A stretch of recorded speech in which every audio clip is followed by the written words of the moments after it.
tanto en vida que de mí nunca se olvidan. Tantas lecciones de vida siempre te recordaré. Y aquel momento donde me comentaste que la familia es lo más importante. La familia es lo más importante.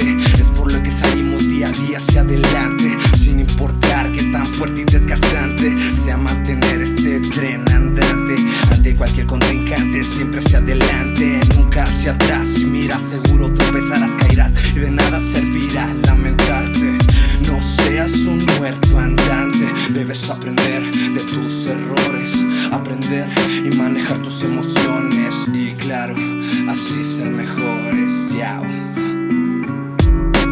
Más que liberar mi alma, solamente busco calma y espero encontrarla al irme a la cama. Espero el día de mañana todo esto sane mi alma y así no tener que esperar que ataque el karma. Mi mente confundida se encuentra a la deriva y no es necesaria la bebida para sentir melancolía al escuchar estas melodías que me hacen recordar trayectos de mi vida que si supieran aquellos días lo que sé hoy en día.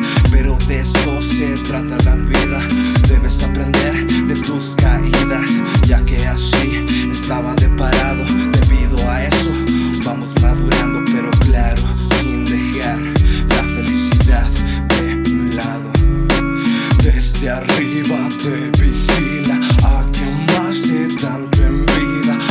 De mí nunca se olvida tantas lecciones de vida. Siempre te recordaré y aquel momento donde me comentaste que la familia es lo más importante.